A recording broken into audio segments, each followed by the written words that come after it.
আসসালামু আলাইকুম সবাইকে। লাইফস্টাইল উইথ বউ শাশুড়ি কিচেনে আপনাদের সবাইকে স্বাগতম জানাচ্ছি। আশা করছি আপনারা সবাই ভালো আছেন। আজকে আমি রেডি করব চিকেন বিরিয়ানি। তো সেটার জন্য আমি ফার্স্টে এই যে কিছু পেঁয়াজ বেরেস্তা করে নিয়েছি। এখন যে বেরেস্তার যে তেলটা রয়েছে সেখানে আমি আস্ত গরম মশলাগুলো দিয়ে দিচ্ছি। তেজপাতা, দুটো দারচিনি। বিরিয়ানি রান্না করার জন্য আমি এখন মাংসটা আগে বসিয়ে দিচ্ছি। 2 টেবিল চামচ পরিমাণ পেঁয়াজ বাটা দিয়ে দিলাম। 1 চা চামচ পরিমাণ দিয়ে দিচ্ছি আদা বাটা এবং 1 চা চামচ পরিমাণ দিয়ে দিচ্ছি রসুন বাটা। এখন আমি মশলাটা একটু কষিয়ে নিব তেলের উপর ভালো করে। আর এখানে আমি কিছু আলু লাল লাল করে ভেজে নিয়েছি বিরিয়ানির জন্য।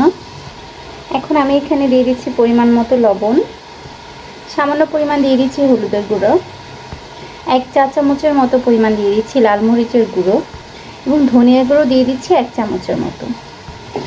এখন আমি এই মশলাগুলো ভালো করে একটু কষিয়ে নিব। আমার মশলা কষানো হয়ে গিয়েছে আর এখন আমি মুরগির পিসগুলো দিয়ে দিব। এই পর্যায়ে আমি মুরগির মাংসগুলো একটু ভালো করে কষিয়ে নিব। আমি মুরগির মাংসটা বেশিক্ষণ সেদ্ধ করব না, আমি মিনিট 5-এর মতো আমি এটা সেদ্ধ করব। আর পুরোটাই যদি সিদ্ধ করে ফেলি তাহলে চালের সাথে এটা তখন মুরগির মাংসের পিসগুলো ভেঙে যাবে। আমার মাংস কিছুক্ষণ কষানো হয়ে গিয়েছে। এখন আমি কিছু বিরিয়ানি মশলা দিয়ে দিচ্ছি। এখন আমি যে চিনি গুঁড়া চালটা ধুয়ে আমি আধা ঘন্টার জন্য পানি ঝরিয়ে রেখেছিলাম, এখন এই চালটা আমি দিয়ে দিচ্ছি। এখন আমি এই মাংস আর চাল এই দুটোই একটু ভালো করে একটু ভেজে নিব। চাল যেহেতু আমি ভিজিয়ে রেখেছিলাম তো বেশিক্ষণ ভাজা লাগবে না, 5-7 মিনিট ভেজে নিলেই হয়ে যাবে। আমার চাল ভাজা শেষ হয়ে গিয়েছে। আমি এখন এখানে পরিমাণ মতো গরম পানি দিয়ে দিচ্ছি। এখন পানিটা বলক চলে এসে চালটা যখন হাফ সিদ্ধ হয়ে যাবে ততক্ষণ পর্যন্ত আমি অপেক্ষা করব। আমার পানি অনেকটুকু টেনে এসেছে, আমার চালটাও একটু ফুটে ফুটে আসছে। এই যে এখন আমি এখানে লবণটা চেক করে নিব। লবণ আর একটু দিতে হয়েছে। আর এখানে যে পেঁয়াজ বেরেস্তা করে রেখেছিলাম সেটা দিয়ে দিব উপর থেকে। এখন কিছুটা ছিটিয়ে আমি আবার কিছুক্ষণ পর এটা আমি আবার কিছুটা দিব। দিয়ে দিচ্ছি কয়েকটা কাঁচামরিচ।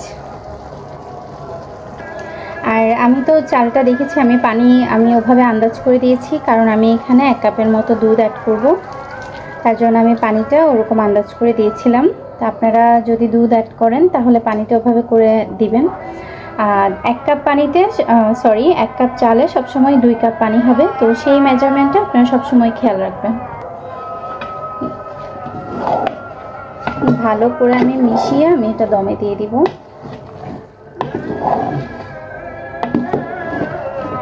এবার আমি এটাকে ঢাকনা দিয়ে ঢেকে রেখে দিচ্ছি 5 থেকে 7 মিনিটের জন্য। তারপর আমি এটা দেখব যে আমার চালটা কতটুকু ফুটে এসেছে। আমার বিরিয়ানি অলমোস্ট হয়ে গিয়েছে। আমি আর 5 মিনিটের মতো দমে রাখবো। তো আমি যেহেতু আলু সেদ্ধ করে লবণ আর মরিচ দিয়ে ভেজে নিয়েছিলাম, তাই আমি এখন আলুগুলো দিয়ে দিয়েছি, কারণ আলু সেদ্ধ হওয়ার নেই তার জন্য। আর আবারও কিছু পেঁয়াজ বেরেস্তা দিয়ে দিলাম। এগুলো একটু সাজিয়ে দিচ্ছি, একটু ভেতরে ঢুকিয়ে দিচ্ছি।